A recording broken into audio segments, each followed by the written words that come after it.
K6 ప్రేక్షకులకు సంక్రాంతి శుభాకాంక్షలు.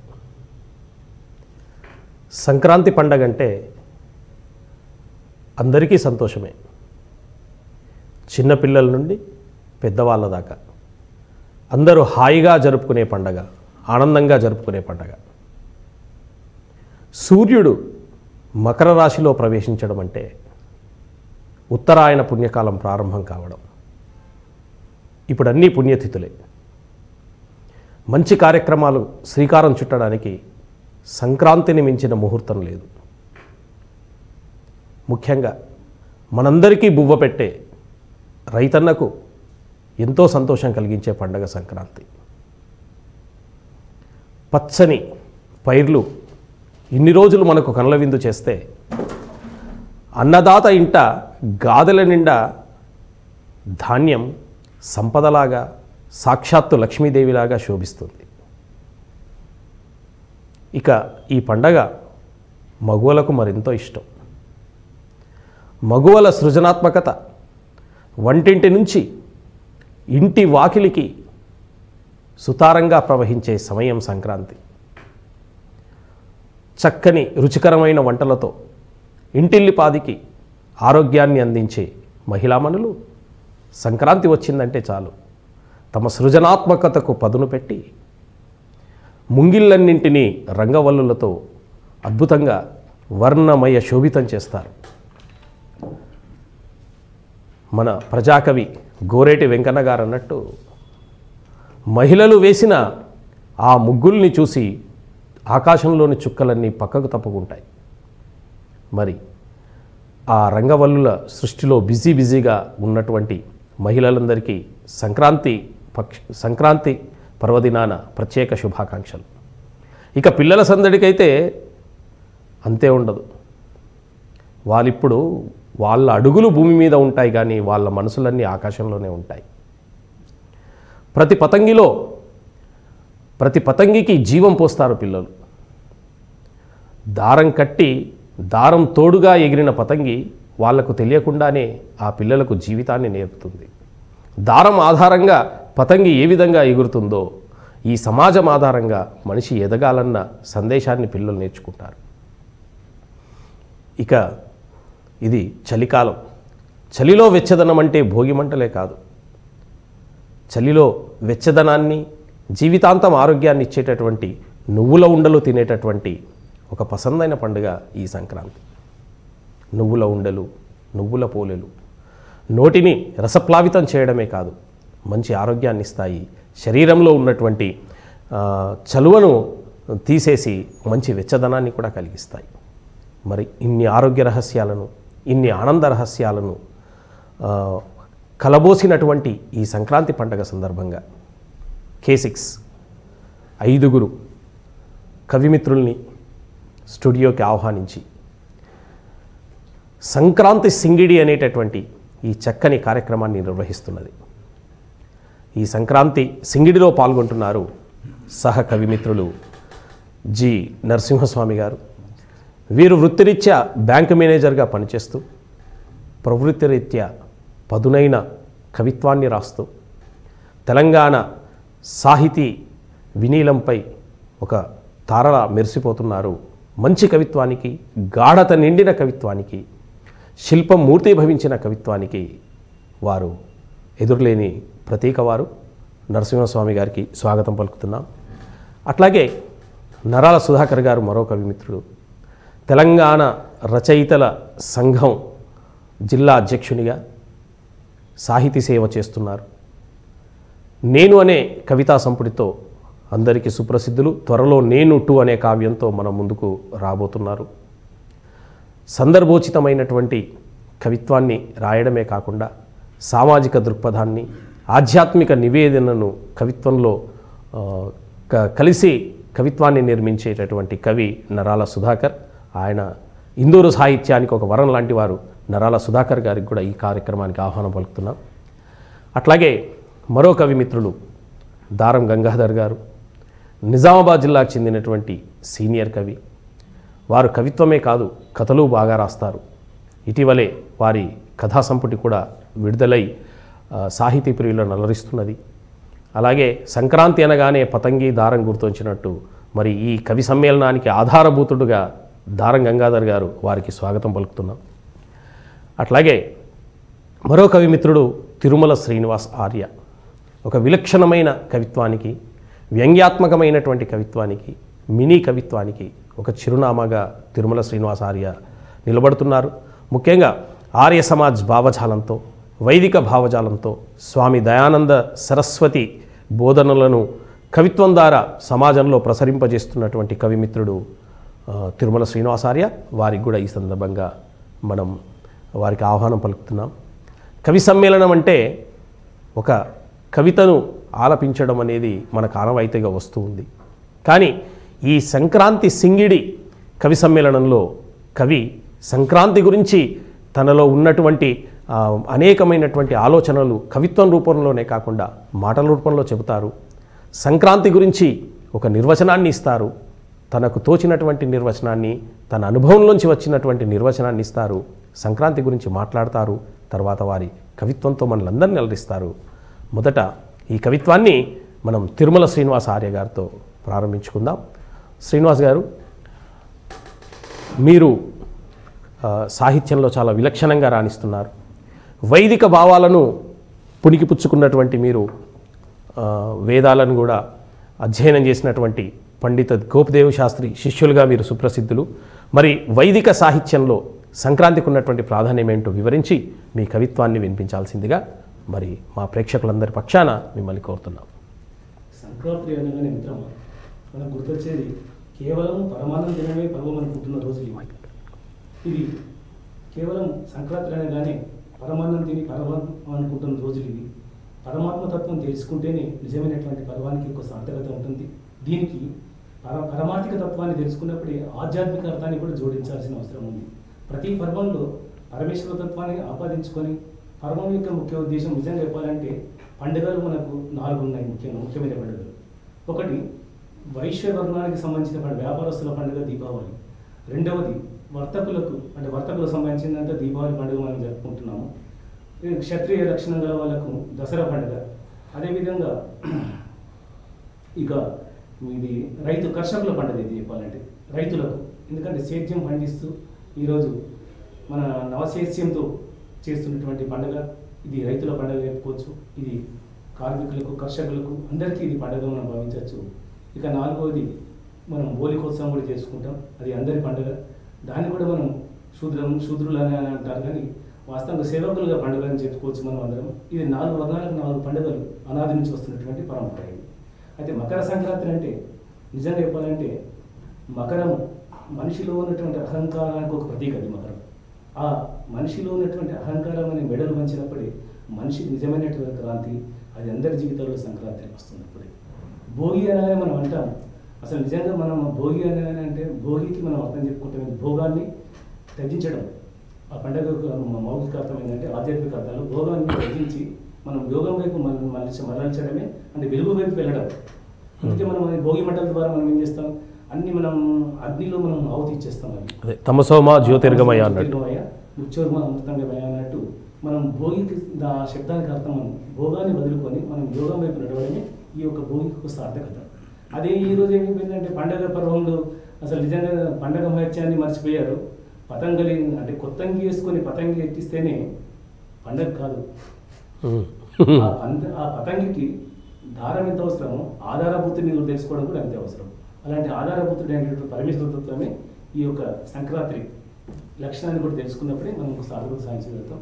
ఇప్పుడు మనం కవిత్వం కూడా చెప్పేశాను. మరి చెప్పండి, కవిత్వం చెప్పండి. జీవితం అనే అంగడిలో మనం అందరితో చేద్దాము సంగడి, అందరి ఎదలో పూయిద్దాం సింగిడి. ఎందుకంటే మన జీవితమే చాలా విలువైనది. అలాంటి ఈ సంక్రాంతి యొక్క ఏం చెప్పాలంటే నాది నాది అనుకున్నది ఏది నీది కాదు, నాది నాది అనుకున్నది ఏది నీది కాదు, నిర్మించిన భవంతులు ఏవి నీతో రావు. బాగుంది. నిర్మించిన భవంతులు ఏవి నీతో రావు, భావన మాత్రం నీలో వస్తుంది. బాగా చెప్పారు. సంపాదించిన ధనం నీది కాదు, సంపాదించిన ధనం నీది కాదు, దానం చేసిన ధనం మాత్రమే నీదవుతుంది. నడకతో విధిగా సంపాదించిన సంస్కారము, నడతతో విధిగా సంపాదించిన సంస్కారము నిధిగా మరో జన్మగా నిల్వ ఉంటుంది. పదవులు ఎన్ని వెలగబెట్టావన్నది కాదు, బాధ్యతగా ఉన్నదన్నది ముఖ్యం. మనిషికి చిట్ట చివర పాపపుణ్యాలే నీడల వెంటాడతాయి.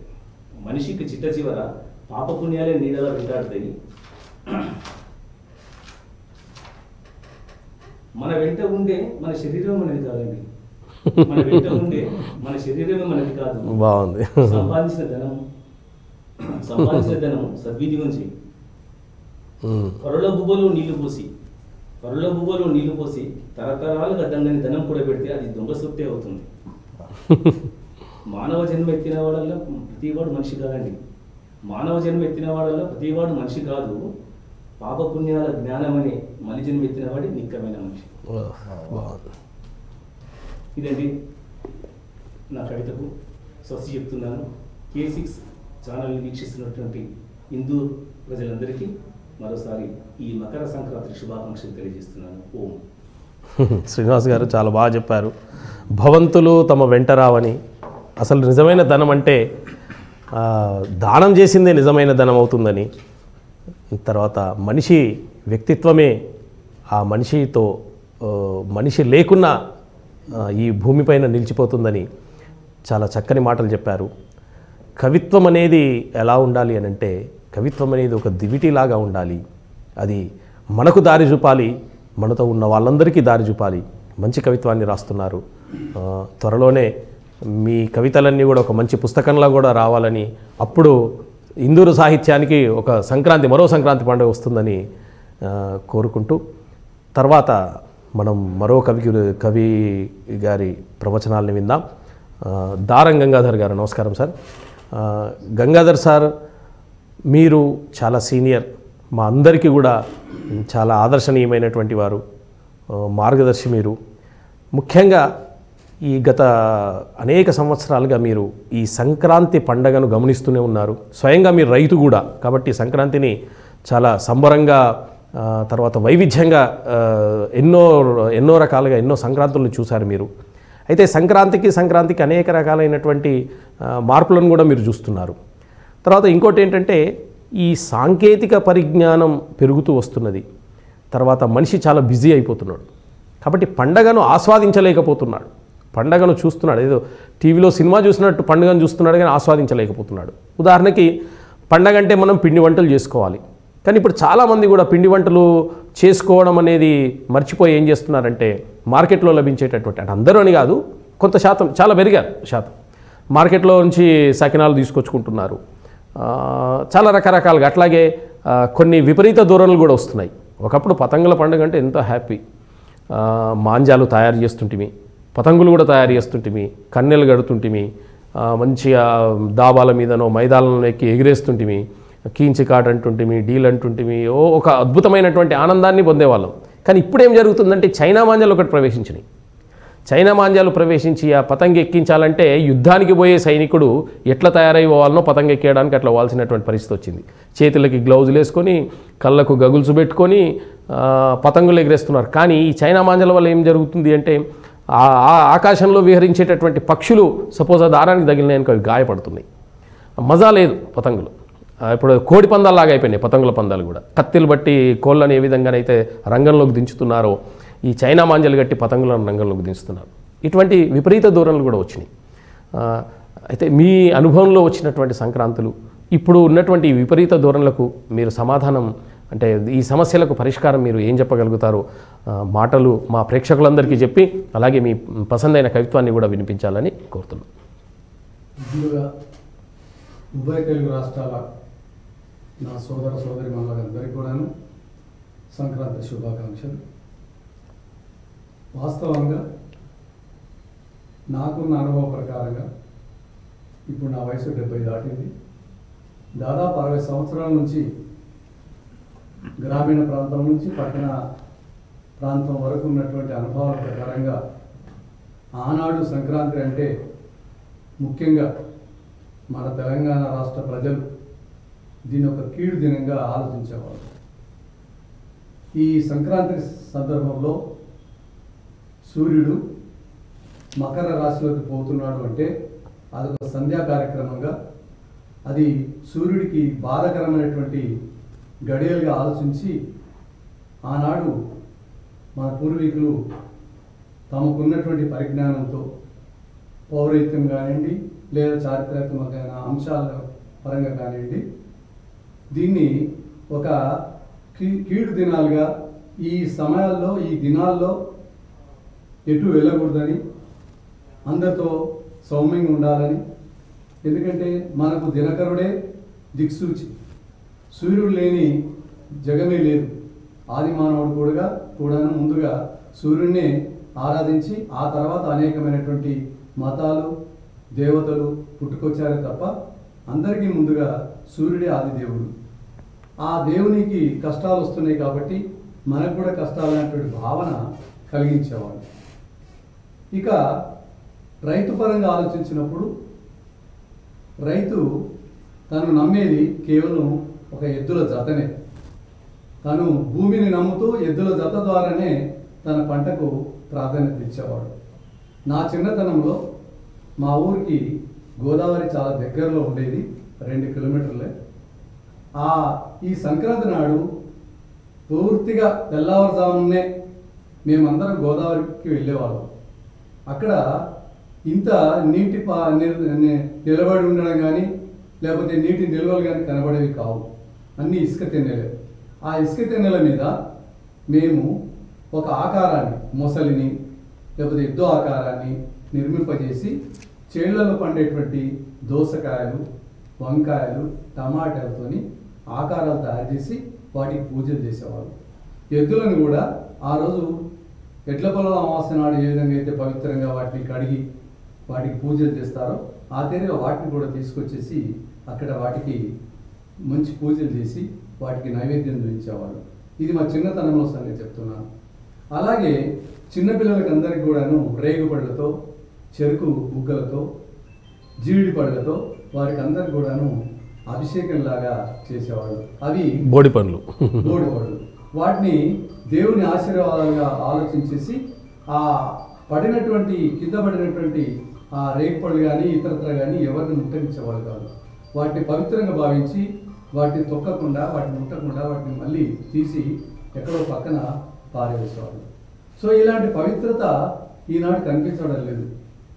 ఈనాడు కేవలం పిండి వంటలు చేసుకొని ఏం తిన్నాం, లేకపోతే కోళ్ళని కోసి ఏ దావతులు చేసుకున్నాం, ఎలా ఉన్నాం అనేటువంటి ఆలోచనలు వచ్చేసాయి. ఈ మధ్య నేను ఒకసారి నా వాట్సాప్లో చూశాను, ఆడవాళ్ళకు ముగ్గులు, మగవాళ్ళకు పెగ్గులు అని. హాస్యంగానే ఉండవచ్చు కానీ అది వాస్తవం కూడా అదే జరుగుతుంది ఈ రోజుల్లో. సో ఇవన్నీ కూడా సంస్కృతి మొత్తం మారిపోయింది, సంప్రదాయాలన్నీ మారిపోయాయి, తూతూ మంత్రంగా నడుస్తున్నాయి కొన్ని కార్యక్రమాలు. నేను ఇవాళనే మా ఇంటి దగ్గర పాలు పొంగించడానికి ప్రయత్నం చేస్తుంటే ఇంట్లో అందరూ ఏమన్నారు, ఇంకా పాలు పొంగించడం ఏంటి, ఒక వాట్సాప్ తీసుకొని పెట్టేసి చూస్తే సరిపోతుంది కదా అని మా పిల్లలు అన్నారు.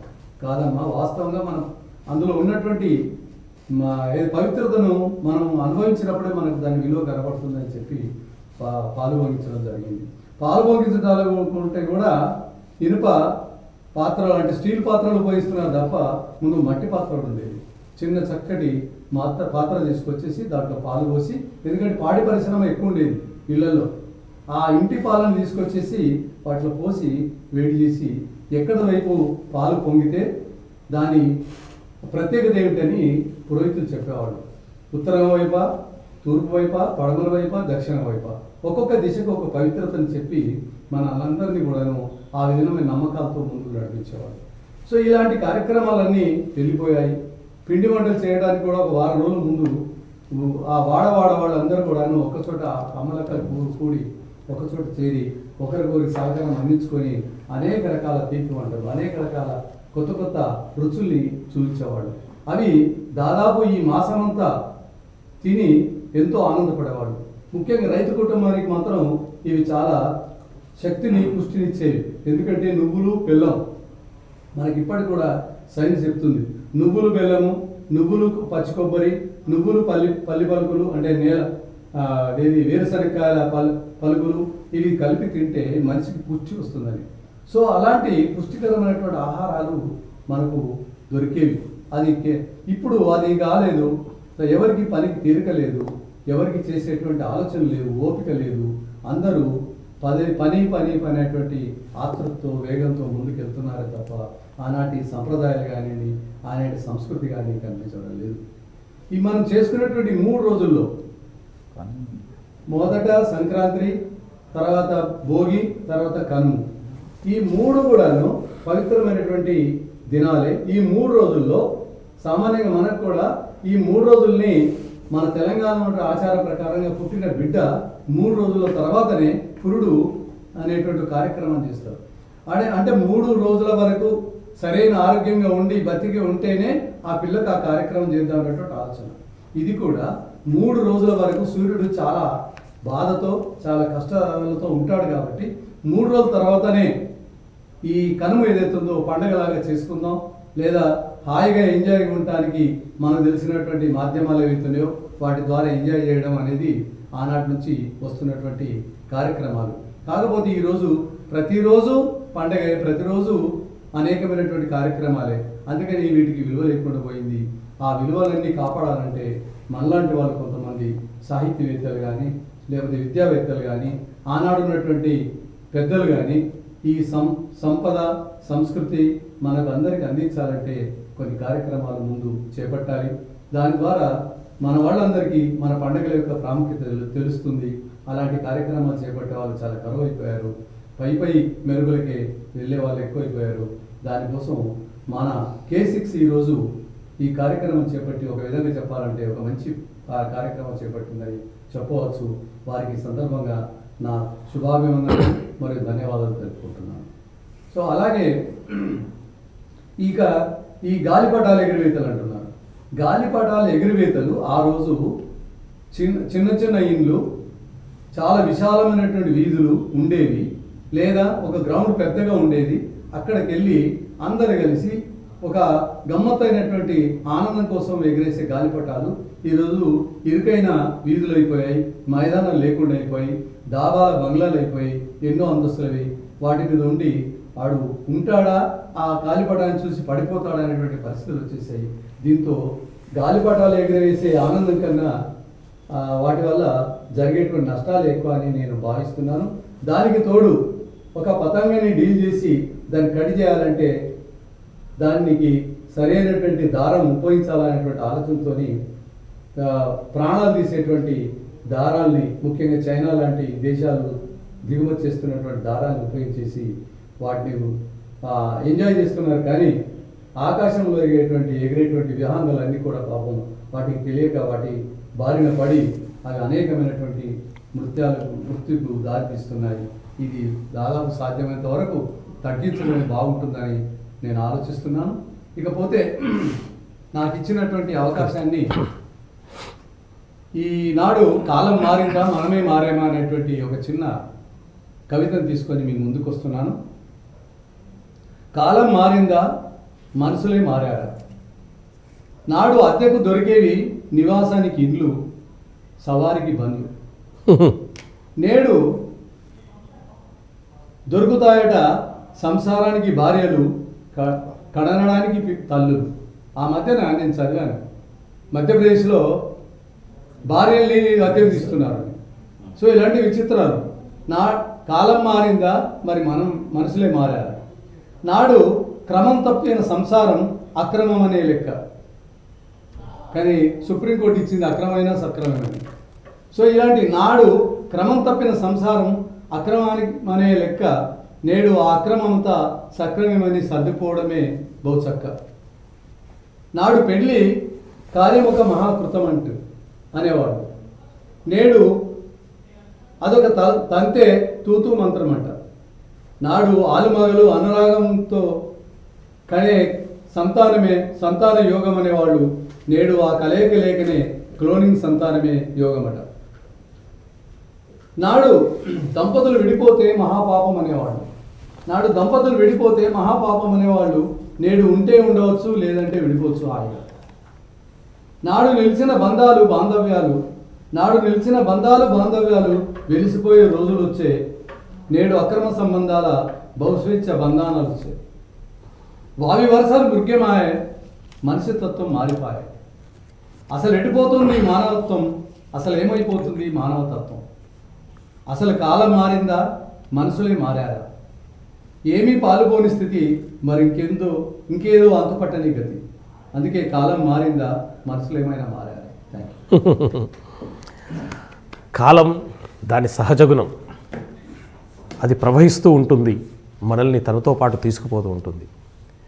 కాలం మంచిని బోధిస్తుంది, చెడును చూపిస్తుంది. మంచిని జీర్ణించుకొని చెడును వదిలిపెట్టుకొని పోవడమే జీవితం. మరి మనుషులుగా మనం ఆ జీవితాన్ని కొనసాగిస్తున్నామా లేదా అనేది మనం ఆత్మపరిశీలన చేసుకోవాల్సినటువంటి అవసరం ఉంది. ఆ సందేశాన్ని అందిస్తూ కవిత్వాన్ని వినిపించినటువంటి దారం గంగాధర్ గారికి ధన్యవాదాలు తెలియజేస్తూ మరో కవిమిత్రునితో మనం మాట్లాడదాం. దసరా పండగ అంటే రాముడు రావణాసురుడిపై విజయం సాధించిన రోజు. దీపావళి అంటే కృష్ణుడు నరకాసురుణ్ణి సంహరించిన రోజు. మరి సంక్రాంతి అంటే ఆకలి అనే రాక్షసుణ్ణి రైతు అనే దేవుడు సంహరించిన రోజు. కాబట్టి ఇది రైతన్న పండగ. నరాల సుధాకర్ బహుముఖీన పోరాటాలతో నిత్యం సాగుతున్న యువమిత్రుడు, ఈనాటి యువతరానికి ప్రతినిధి. యువతరం సాహిత్యం వైపు వస్తుందా అన్న ప్రశ్నకు నిజామాబాద్లో దొరికినటువంటి సమాధానం. ముఖ్యంగా సుధాకర్ గారు, సంక్రాంతి అంటేనే ప్రకృతితో మమేకం అవడం అని నేను అనుకుంటాను. ఆవు పేడతో గొబ్బెమ్మలు చేస్తాం, పసుపు కుంకుమలు, నవధాన్యాలు, చెరుకు గడలు, బంతిపూలు, నేర పండ్లు, జీడి పండ్లు, ఇవన్నీ ప్రకృతి నుండి మనకు లభించినాయి. వీటన్నిటినీ కూడా మనం ఈ సంక్రాంతి వేళ పరమ పవిత్రంగా భావిస్తాం, పూజనీయ స్థానంలో ఉంచుతాం. అట్లాగే ఇది మీరు మాల కూడా వేసుకున్నారు. ఇది చాలా అద్భుతమైనటువంటి మాసం. ఈ మాసంలో దీక్ష వేయడం అంటే ఆ శ్రీమన్నారాయణుతో మాట్లాడడంగా భావిస్తారు ఈ ధనుర్మాస వ్రతాన్ని ఆచరించేవారు. శ్రీమన్నారాయణుడు ఒక మార్గాన్ని చూపిస్తాడు అంటారు. అది ఆధ్యాత్మిక మార్గం, ఈ ప్రపంచానికి అద్వితీయమైనటువంటి మార్గం. ఆ మార్గంలో మీరున్నారు, ప్రకృతితో మమేకమై ఉన్నారు, పోరాటాలలో ఉన్నారు, కవిత్వంలో ఉన్నారు, సాహిత్యంలో ఉన్నారు, అన్నిట్లో ఉన్నారు. మరి మీ దృష్టిలో ఈ సంక్రాంతి పండుగ ఎలా ఉంది అది తెలియజేస్తూ మీ కవిత్వాన్ని కూడా వినిపించండి. K6 ప్రేక్షకులందరికీ మకర సంక్రాంతి శుభాకాంక్షలు. అసలు నేను చిన్నప్పుడు అన్నిట్లోకెల్లా ఎక్కువగా సంతోషంగా ఎంజాయ్ చేసే పండుగ అంటే సంక్రాంతి. ఆల్మోస్ట్ క్రిస్మస్ హాలిడేస్లో అంటే అప్పుడు ఒకరోజు అప్పుడు డిసెంబర్ 25th అట్లా ఆ సమయంలో మొదలవుతుండే పతంగుల లడాయి. స్కూల్కి వెళ్ళి వచ్చేది, బ్యాగ్ ఇంట్లో పడేసేది, పతంగులు తీసుకుపోయి ఇంటి ముందే మైదానం ఉండేది, మైదానంలో ఆడేది. ఈరోజు సంక్రాంతి పూట ఎగురుతున్న పతంగులు అప్పుడు ఒక పక్షం రోజుల ముందే ఎగిరేటి ఆ గల్లీలో. ఎప్పుడు దాంతో ఒక గల్లీ వాళ్ళతో మొత్తం ఒక అటాచ్మెంట్ అనేది పెరుగుతుండే మాకు కామన్గా. ఎంతసేపు ఈ చదువులు చేయబట్టి ఇప్పుడు మనం చూస్తుంటాం మన పిల్లల్ని, క్లాస్మేట్స్ వాళ్ళు వీళ్ళే అనేది, పక్కింట్లో ఎవడున్నాడు, ఎదురింట్లో ఎవడున్నాడు, ఆ పక్క సందులో ఎవడున్నాడు అనేది తెలియదు, ఎక్కడ కూడా. నిన్న కూడా మా ఇంటి దగ్గరికి వచ్చి ఒకళ్ళు వచ్చి అడ్రస్ కూడా చెప్పలేకపోయినా. So that is the problem. కానీ అప్పుడు ఏమి ఉంటుండే, స్కూలు వేరు, గల్లీ వేరు, గల్లీతోని కలిసే మొత్తం ఈ 15-20 రోజుల్లో దాదాపు డిసెంబర్ 25 నుండి సంక్రాంతి అయిపోయినాక ఇంకో వారం రోజులు కూడా పతంగులు ఎగిరేసి దాదాపు 4 రోజుల్లో మొత్తం దోస్తులు, మొత్తం గల్లులతో పరిచయాలు, దాంట్లో ఒక కంప్లీట్గా దాంట్లో ఒక కూటమి కూడా ఏర్పడు, అందరం కలిసి ఒక బాల అంటుంటే చిన్నప్పుడు. అంటే పతంగులు కట్ అయిపోతుంటే దాన్ని పేద కట్ట కింద ముళ్ళకంప పెట్టి పతంగుల లూట్ అయించుడు. ఇప్పుడు ఎన్ని లూట్నవరా అని అడుగుతుంటే అదొక మేమందరం కమిటీ లాగా ఒక 4-5 దోస్తులము ఒక యూనిటీగా ఉంటుంటే. ఎవడేమి ఒకడు లూట్ ఒకడు ఎగరేస్తుండే ఒకడు లూటడానికి ఉంటుండే. మన పతం కట్టైనా మనోడు లూటాలా, మనం కడిగేసిన మనోడు లూటుగా రావాలా. సో ఇంట్లో ఫస్ట్ 1-2 పతంగులు కొంటుంటే వచ్చు, తర్వాత మళ్ళీ ఉల్టా మిగిలితే అమ్మిన దాఖలాలు కూడా ఉన్నాయి పతంగులు. సో మాంజాది అప్పుడు ఎంత బ్యూటిఫుల్ తయారు చేస్తుంటే కూడా అడ్రస్ చెప్పకపోతుండే, ఎవడడిగినా మాంజా చెప్పకపోతుండే. నా చిన్నప్పుడు ఫేవరెట్ కలర్ కారం మాంజా అంటుండే పోస్ట్ ఆఫీస్ దగ్గర. ఆ అడ్రస్ ఎవరు అడిగినా చెప్పకపోతే నీకు కావాల్సి తెచ్చిస్తే నేను మాత్రం చెప్పాలంటే మినిమం 10 కాయట్లు కోసిన దాకా అది కాకపోతుండే. అంత ఇంట్లోనే మాంజాలు కూడా తయారు చేసినాం మనము. దీన్ని అలవేరా కలబంద అంటాం, కలబంద కాంచు దంచి అలోవేరా కలబంద కలబంద అంటాం, కాంచి అండ్ కాంచి దంచి కలబంద దంచి గాజు పెంకులు వేసి దంచి నూరి మంచి ఇంకా దాంట్లో వేసి మాంజా ఇంట్లోనే తయారు చేసుకునే వాళ్ళం. మంచిగా రోడ్ ఇంట్లో ఎదురుగానే ఆ నుండి అక్కడ పక్కన అవసరాలు అత్తమ్మ అంటుంటే మేము గల్లీలో అన్ని సంబంధాలే. అవసరాలు అత్తమ్మ నుండి మంగళ జమ్మ పెద్దమ్మ ఇంటి దాకా 2 స్తంభాలకు దారం కడుతుంటే వాళ్ళు కూడా ఏమనకపోతుంది. వాళ్ళ ఇంటి ముందర కట్టి ఒక 2-3 గంటలు అది ఎండకి ఎండి దాకా తీసి మళ్ళీ దాన్ని చుట్టుకొని చేస్తుండే. అన్నీ తయారు సంత గమ్మత్తు ఒక రిలేషన్షిప్ ఉండే. ఇక పండుగ రోజైతే ఇక మనం ఇంట్లో తయారు చేసే పండుగ ఐటమ్స్ సకినాలు కానీ మనకి సకినాలు కొంచెం తక్కువే. కరీంనగర్ ఏరియాలో వాళ్ళు ఎక్కువ చేస్తారు. మన గాజులపేట్ల కల్చర్ కొద్దిగా సకినాలు తక్కువ ఉంటాయి. సేగోడలు అండ్ బెల్లం పోలేలు అవి బాగా చేస్తుంది. సో ఇంట్లో మనం చేసిన ఐటమ్స్ కంటే పక్కింటి వాళ్ళు తెచ్చిచ్చిన ఐటమ్స్ ఎక్కువ ఉంటుండే. ఈ రోజుల్లో షాప్లకి వెళ్ళి నిజంగా నా కొరకైతే పక్కన వైశ్యాస కోటోళ్ళు ఉంటుండ్రు. వాళ్ళు ఇక అమ్మ అని అంటుంటే నేను తనను ఆమె అయితే నా కొరకు సపరేట్గా నువ్వులు ఉండలు సపరేట్ కట్టి పంపుతుండే. ఆమె అయితే నాకు బాగా ఇష్టం నువ్వులు ఉండలు బెల్లం ఐటమ్లు. సో ఇట్లా ఫ్రెండ్ వాళ్ళ అమ్మ కూడా చెప్తుంటే అరే అమ్మ పప్పు అట్లా ఒక గమ్మత్తుగా గడిచిన రోజులు. ఇప్పుడు చూస్తుంటే ఇప్పుడు ఒకటి మన వాట్సాప్లో వచ్చింది. అప్పుడేమో మా అమ్మ పిలిచి ఇంట్లోకి రా పోతాం ఆడుడినా ఏమైనా హోంవర్క్స్ ఉన్నాయా లేకపోతే తినిపో అంటాడు. ఎలా ఆకలి కూడా వేసారు కదా. ఇప్పుడేమో నా కొడుకుని బయటకు పోతున్నాడు. ఇట్లా ఏమన్నా టీవీ ఆ సెల్ ఫోన్లో తప్పితే ఇప్పుడేమో బయటకు నూకేదానికి ప్రయత్నిస్తాడు. వాడు బయటకు పోతున్నాడు. అప్పుడేమో ఇంట్లోకి రమ్మని పిలుస్తే అప్పుడు ఇట్లా అటే ఉండి ఎదురుగుండి ఎన్నోసార్లు గణపురం దేవేంద్రన్న వాళ్ళ ఇంట్లో అన్నం తిన్న రోజులు ఉన్నాయి. అటే ఉండి ఆ టైంకు ఎవరి ఇంట్లో ఉంటే వాటితో అన్నం తినేసేది చేసేస్తుంటుంది. అట్లా అదో గమ్మత్తు రోజులు. సో పండుగ అంటే నిజంగా ఒక గొప్పనైన నీయమైన అనుభూతి ఉంటుండే. ఇప్పుడు పండుగ అంటే ఎక్కడ చుట్టాలని పిలుచుకుంటలేము, ఏం చేస్తలేము. ఇప్పుడు అదొక ఈ సిస్టమ్ తెలియక కూడా ఈ సిస్టమ్ గ్యాప్ రాబట్టి కూడా తెలియక కూడా కొద్దిగా అసహనం అనేది కూడా ఎలా చేయాలో తెలియక కూడా ఇక కొనుక్కోవడం. ఎందుకంటే ఈ ఉమ్మడి కుటుంబాలతో ఒక జనరేషన్ ఒక తెలుస్తుండే సిస్టమ్ ఎట్లా చేయాలి ఏం కథ అన్నది. ఇప్పుడు చూడు అంకుల్ చెప్పిండు పాలు ఎందుకు పొంగియాలి, అది ఎందుకు చేయాలి, 3 రోజులు ఎందుకు. ఇప్పుడు మొన్ననే ఎవడు చెప్పినా కానీ మనవాడు నమ్మడు. నాసాడు చెప్పిన దాకానే రామసైతు మానవ ఒప్పుకోడు. ఇప్పుడు మొన్ననే ఈ మధ్య చూస్తే అందరికి డెంగ్యూ వస్తుంది. అదే ఒక 10 ఏళ్ల కిందట ఎవరికి డెంగ్యూ వచ్చేది కాదు. ఎందుకంటే మనం ప్రతి పండుగకు బంతిపూలతో దండలు కట్టుకుంటుంటాం. ఇప్పుడు అన్ని ప్లాస్టిక్ బంతిపూలకు డెంగ్యూ దోమలు ఇంట్లో ప్రవేశించవు. ఇది వాస్తవం. ఖాళీ గుమ్మానికి ఒక 3 గుమ్మాలు ఉంటే 3 దండలు కడితే చాలు. ఈ రోజుల్లో ప్లేట్లెట్లు పడిపోతుంది. మేము ఇందూర్ బ్లడ్ డోనర్స్ గ్రూప్ తరఫు నుండి మాకైతే ఒక్కొక్కసారి ప్లేట్లెట్ పడిపోతే నరకం. 5 యూనిట్లు 6 యూనిట్లు అరేంజ్ చేయాల్సిన పరిస్థితి వస్తూ ఉంటుంది.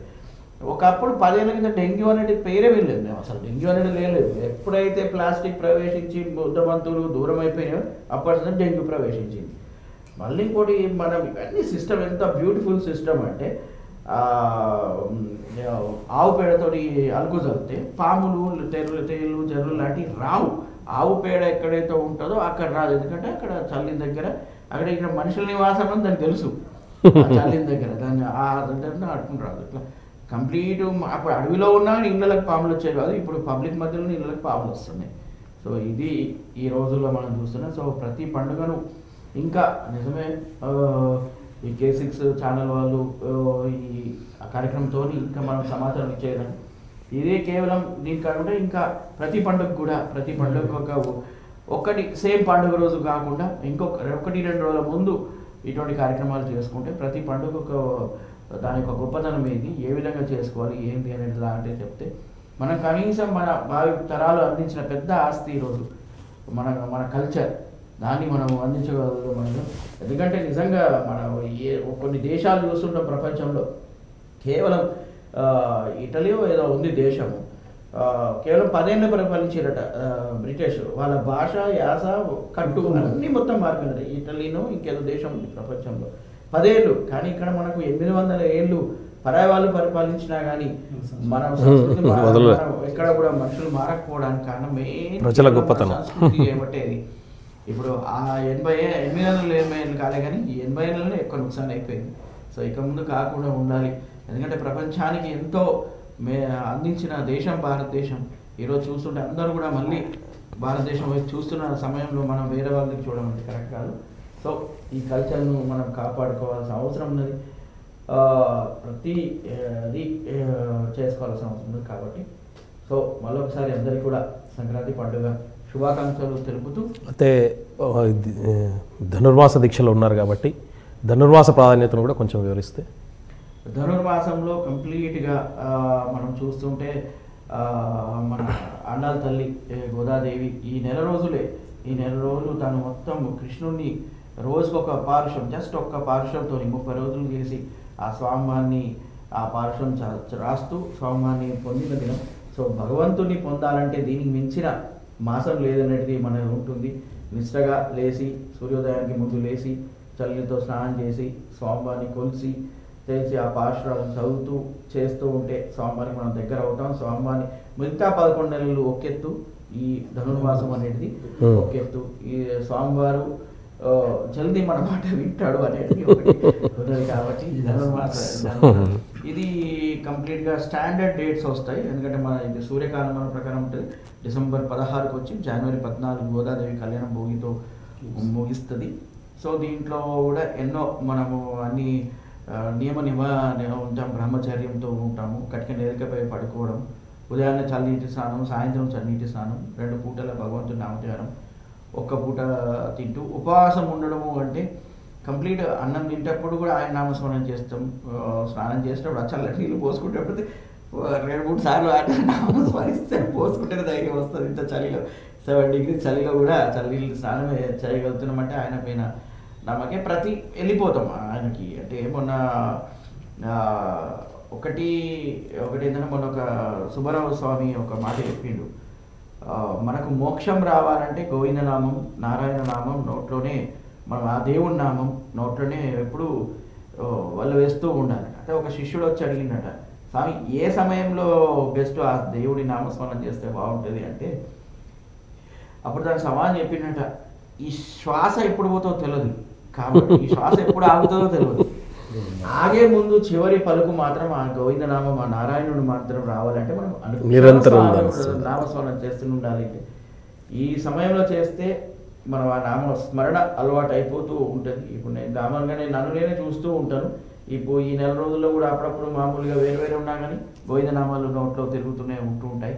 సో ఇది మంచి మాసం. అందరూ కూడా ఈ అయ్యప్ప కూడా దాదాపు ఇదే సీజన్లో రావడం, ఈ ధనుర్మాసం కూడా ఇదే సీజన్లో రావడం. సో మాలలకు ధారణకు దేవుడికి దగ్గర అయ్యే మాసంగా ఈ మాసాన్ని మనం తీసుకోవచ్చు. బాగుంది. సో ఈరోజు కవి సమ్మేళనం సందర్భంలో నా కవిత్వం రాశాను. సో దీనికి ఏం బేస్ అంటే దీని పతంగుకి, మనిషికి, లైఫ్కి ముడిపెట్టి రాశాను.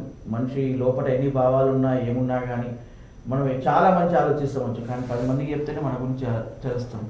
సో మనం మాట్లాడే పద్ధతిని మనం మంచోడా చెడ్డోడా అని అవతలోడు మనల్ని రిసీవ్ చేసుకుంటాడు. మనం చెప్తూ ఉంటేనే మనకు అవసరాలు ఉన్నాయా, మనం ఎదుటోడికి సాయం చేయగలుగుతామా అనేది మన మాటలతో ఎదుటోడు చేసుకుంటాడు. కాబట్టి సో మనలో మనం ఉండిపోకుండా నీ లోపల ఏ భావాలున్నా, నీ లోపల ఏమున్నా, నీ లోపల కళ ఉన్నా దాన్ని బయట పెట్టాలి అనే ఉద్దేశంతో దాన్ని పతంగికి జోడిస్తూ నేను ఈ కవిత్వం రాయడం జరిగింది. నా కవి శీర్షిక పతంగం అంతరంగం. మనసులోని భావాలు, హృదయాంతరాల్లోని ఆశలు, దాచుకున్న వేవేల కోరికలు, పంచాలకున్న అనుభూతులు, అన్ని పతంగుల ఎగరాలి, గుండె గూటును దాటుకొని రావాలి, బెరుకుతనం అనే సరిహద్దు దాటాలి. అంటే కామన్గా ఎవరు ఏం ఫీలింగ్స్ చెప్తున్నా కానీ అబ్బా అవతలోడు ఏమనుకుంటాడో ఏందో ఏం కథనో అనే దానికి సగంలోనే ఆగిపోతుంటారు. సో ఆ బెరుకుతనం అనేది అదొక బార్డర్ లాగా మనల్ని నిలుస్తుంది కాబట్టి బెర్లిన్ గోడ లాగా దాన్ని తెంపేసుకోవాలి. మనం భావాలు చెప్తూ ఉంటే 100 మాటలు 90 మాటలు తప్పైతే మన భావాలు, కానీ అవతలోళ్ళు నిన్ను సరి చేసే వాళ్ళు ఉంటే అన్ని మారుతూ లాస్ట్కి వచ్చేది కంప్లీట్గా మనము బియ్యం గాలిస్తున్నా కొద్ది రాళ్ళు పోయిపోయి లాస్ట్ బియ్యమే మిగిలినట్టు. సో నీ భావాలు వస్తూ ఉంటే నువ్వు మాట్లాడుతూ ఉంటే సో నీలో అనవసరంగా భావాలు తగ్గిపోతూ మంచి భావాలు పెరుగుతూ ఉంటాయనే ఉద్దేశంతో నేను రాశాను. మనసులోని భావాలు, హృదయాంతరాల్లోని ఆశలు, దాచుకున్న వేవేల కోరికలు, పంచాలనుకున్న అనుభూతులు, అన్ని పతంగులే ఎగరాలి, గుండె గూటును దాటుకొని రావాలి, బెరుకుతనం అనే సరిహద్దు దాటాలి. నీవేంటో తెలియాలంటే నీ నుండి నీవు బయటపడాలి. పతంగమై అంతరంగం అనే భూమి వీడాలి. ఎంతసేపు మనం ఇక్కడే ఉంటాం ఇదే చేస్తాం, అప్పుడు నాకు ఉన్నదాంతో చాలు అనుకోకుండా పతంగిలాగా మనం పైకి ఎగురితే మనం అందరు చూస్తారు. ఆ పైకి వెళ్తే కూడా మన అవకాశాలు అనేది ఎక్కువ ఉంటాయనే ఉద్దేశంతో రాశాను. నీవేంటో తెలియాలంటే నీ నుండి నీవు బయటపడాలి, పతంగమై అంతరంగం అనే భూమి వీడాలి, జీవిత మైదానం అనే గగనతనంలోకి ఆగమనం చేయాలి.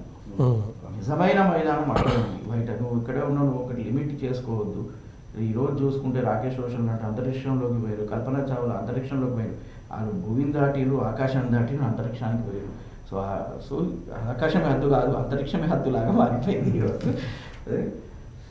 నీవేంటో తెలియాలంటే నీ నుండి నీవు బయటపడాలి, పతంగమై అంతరంగం అనే భూమి వీడాలి, జీవిత మైదానం అనే గగనతను ఆగమనం చేయాలి. నీ శత్రువులెవరో నీ మిత్రులెవరో, నిన్ను హక్కున చేర్చుకునేదెవరో, నిన్ను హక్కున చేర్చుకునేదెవరో, కర్కశంగా నిన్ను తెంపేసి గాలికి వదిలేసేదెవరో. నీ శత్రువులెవరో నీ మిత్రులెవరో, నిన్ను హక్కున చేర్చుకునేదెవరో, కర్కశంగా నిన్ను తెంపేసి గాలికి వదిలేసేదెవరో. నీకు తెలియాలంటే నీ అంతరంగం నీవు వదలాలి. రణరంగం కాకపోయినా ఈ జీవితం నిత్య పోరాటం అని తెలుసుకోవాలి. నీకు తెలియాలంటే నీ అంతరంగం నీవు వదలాలి, రణరంగం కాకపోయినా ఈ జీవితం నిత్య పోరాటం అని తెలుసుకోవాలి. గాలివాటం లేకున్నా కానీ నీవు ఎదగాలి ఎగరాలి. సశక్తితో ఆకాశంలో తారలాగా శాశ్వతంగా నిలవాలి.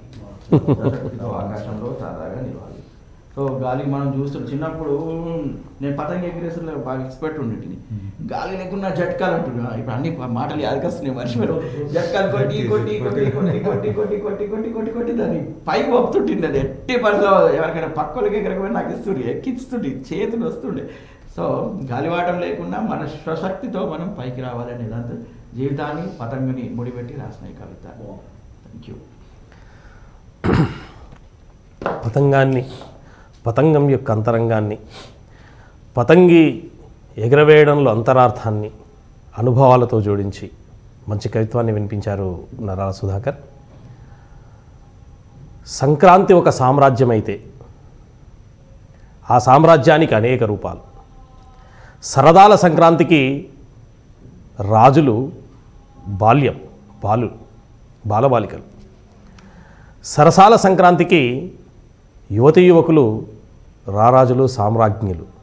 అలాగే విందుల సంక్రాంతికి పెద్దలంతా రారాజులే. అందరినీ ఆనందింపజేసే పండగ సంక్రాంతి. ఈ సాహిత్య సింగిడి, సంక్రాంతి సింగిడి, ఈ కార్యక్రమంలో మరి కవిగా పాల్గొంటున్నటువంటి నరసింహస్వామి గారు ఇంట్లో ఉన్నప్పుడు, బ్యాంకులో ఉన్నప్పుడు ప్రతిక్షణం కూడా అక్షరాలతో ఆడుకుంటారు. చేతిలో నోట్లు లెక్క పెడుతున్న మనసులో అక్షరాలు అనేక విన్యాసాలు చేస్తుంటాయి.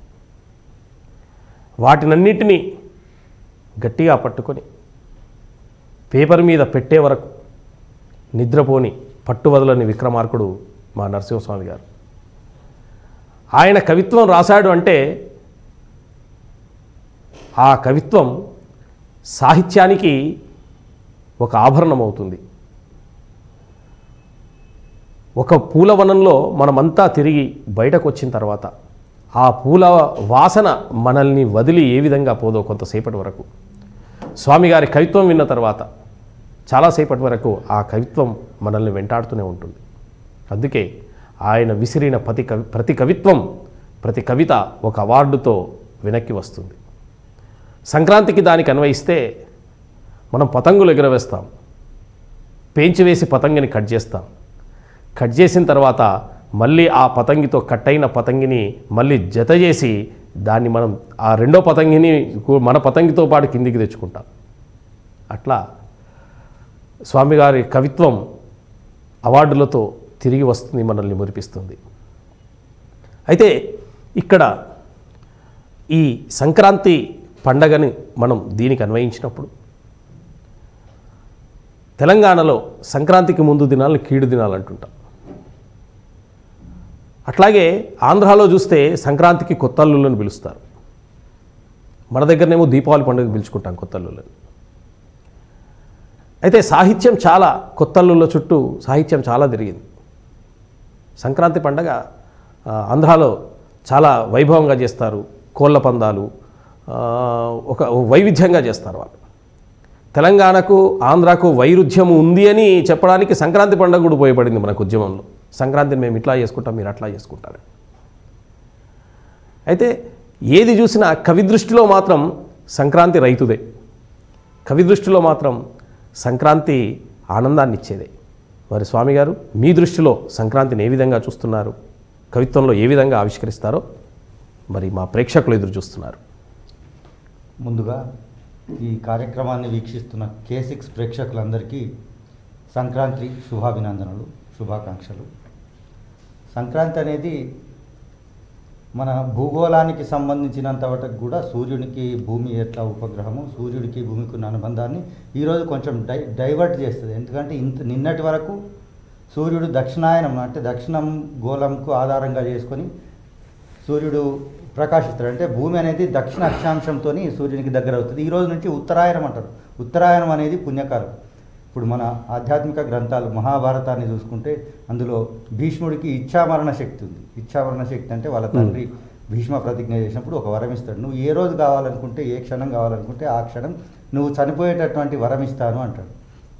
మహాభారత యుద్ధం సాధ్యమైనంత మటుకు మొత్తం అంతా కూడా దక్షిణాయనంలోనే జరిగింది. అవి కీడు దినాలు అంటారు. బహుశా యుద్ధం జరిగినందుకే కీడు దినాలని కూడా అని ఉండొచ్చని మనము భావించవలసి ఉంటుంది. ఆ టైంలో భీష్ముడు 18 రోజుల యుద్ధంలో 10 రోజులు యుద్ధం చేసి అంపశయ మీద పడుకుంటాడు. అంపశయ మీద పడుకున్నప్పుడు ఏంటంటే ఆయన చనిపోవచ్చు అప్పుడే. బాణం తగిలి ఆ 8 రోజులు 10 రోజుల తర్వాత ఎన్నో రోజులు ఉత్తరాయణం వచ్చేటంత వరకు కూడా ఎందుకు వీక్షిస్తాడంటే ఉత్తరాయణం అనేది పుణ్యకాలం. పుణ్యకాలం కోసం ఆయన వీక్షించాడు. కాబట్టి ఉత్తరాయణం యొక్క గొప్పతనం అనేది మహాభారతం నుంచే మనకు ఉన్నది. సూర్యుడు కూడా భూమి యొక్క ఉత్తర అక్షాంశం మీద, మనం ఉత్తరార్ధగోళంలో ఉన్నాం కాబట్టి ఉత్తర అక్షాంశం మీద సూర్యుడు ప్రసరించడం అనేది ఒక విశిష్టమైన విషయము. ఇప్పటి నుంచే మనకు కొంచెం ఎండ అనేది స్టార్ట్ అవుతుంది. ఈ రోజు నుంచి చలి కొంచెం తగ్గుతుంది. శివరాత్రి వరకు పెరిగి మళ్ళీ తగ్గిన ఈ రోజు నుంచే సూర్యునికి దగ్గరగా అవుతుంది మన ఉత్తర భాగం. కాబట్టి కొంచెంగా చలి అనేది తగ్గుతూ పోతుంది. అందుకే తగ్గుతూ పోయే క్రమంలో మనం భోగి మంటలు అనేది వేసి చలిని కూడా దూరం చేసే ప్రయత్నం చేస్తాం. ఆధ్యాత్మికంగా కాకుండా శాస్త్రీయంగా కూడా ఉత్తరాయణం అనేది ఉత్తరార్ధగోళంలోకి సూర్యుడు తన కాంతిని ప్రసరింపజేసే కాలం కాబట్టి ఈ కాలాన్ని వైవిధ్యంగా మనము తీసుకోవచ్చు. ఇక సంక్రాంతి అనేది పిల్లల పండుగ, పెద్దల పండుగ, అన్ని వర్గాలు వర్ణాలు అందరినీ ఏకం చేసేటటువంటి పండుగ. చిన్నప్పుడు పతంగీలు వేసేటప్పుడు మా ఊరు ఇప్పటి కామారెడ్డి జిల్లా యొక్క దుర్కి గ్రామం బాన్స్వాడ దగ్గర ఎక్కెల్లి భూమయ్య అని పెద్ద మనిషి ఉండేవాడు. ఆయన కన్నెలు కట్టుట్లా స్పెషలిస్టు. ఆయన కన్నె కట్టిందంటే పతంగి ఎగరకపోయే సమస్య లేదు. మేమందరం చిన్నగా షెడ్డీలు వేసుకొని ఉండేటోళ్ళం.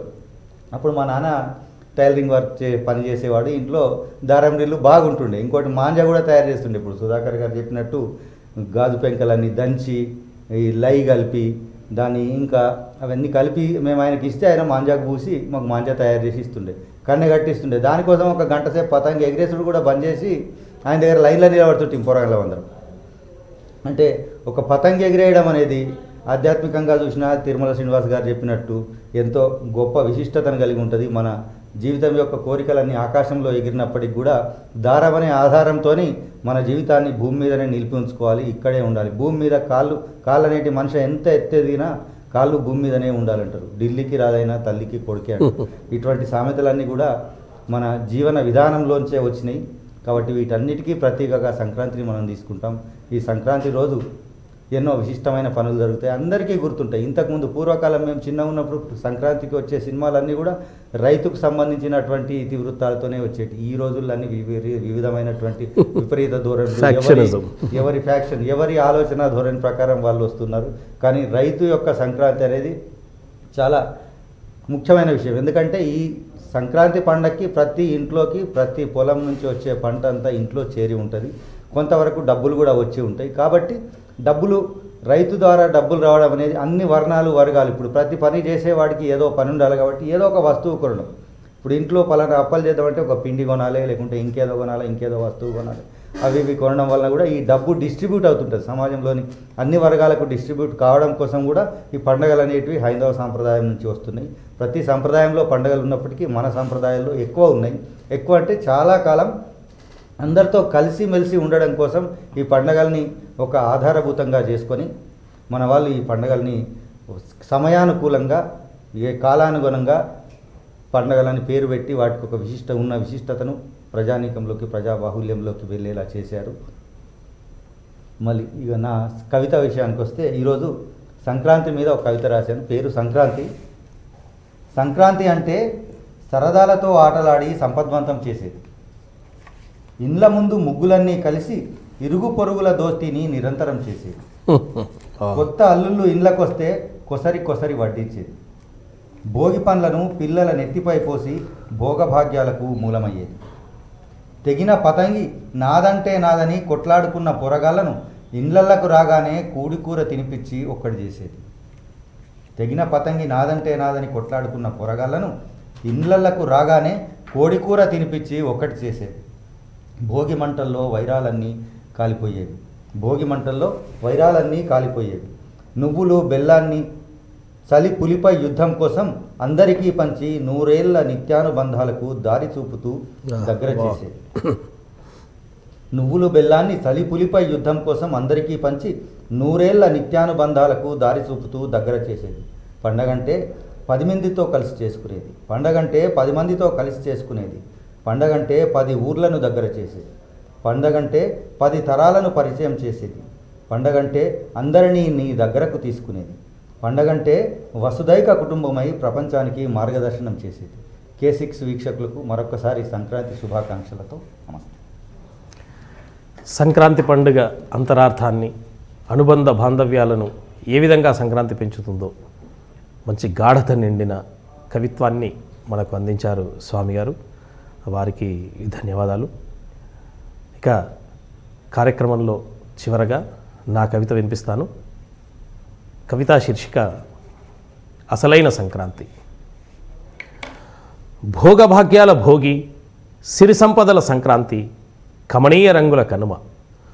3 రోజుల పండగని మురిస్తే నీ సంతోషం సగం కూడా కాదు.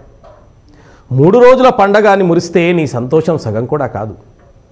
విశ్వస్ఫూర్తిని నింపిన వివేకానందుని పుట్టుక పండగ, అక్షరాలలో వెచ్చదనం నిండిన కవిసూర్యుడు అలిశెట్టి ప్రభాకరుడు జన్మించిన పండగ, నిర్యాణించిన నిర్వేదాల సందర్భం, నియమాల తోరణంతో జనానికి క్రమశిక్షణ నేర్పే అయ్యప్ప స్వామి వేడుక.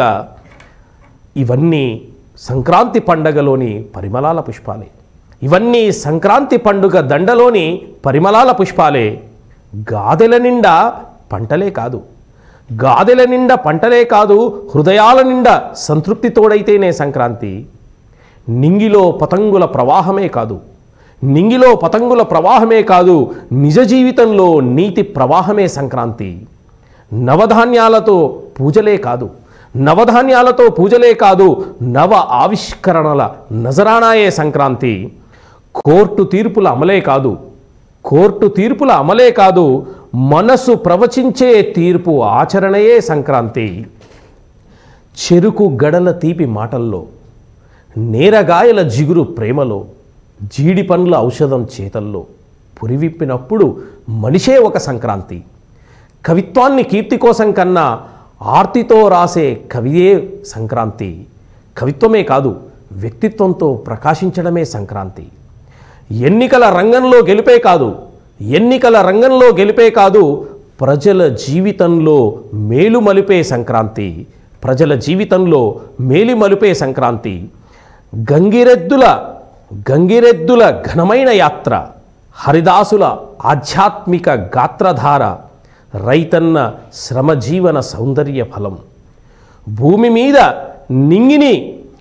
మీద సింగిడి పూయించిన మగువల సృజనే మహాసంక్రాంతి.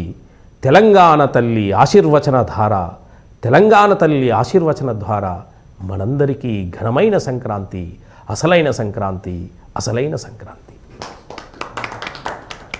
సంక్రాంతిని ఎంత నిర్వచించుకున్నా, సంక్రాంతి గురించి ఎన్ని మాటలు మాట్లాడినా మనసు నిండుతూనే ఉంటుంది, మాటలు ప్రవాహంలా వస్తూనే ఉంటాయి. గుండెల్లో ఆనందాన్ని సృజించేది ఈ సంక్రాంతి పండగ. అందుకే సంక్రాంతి పండుగను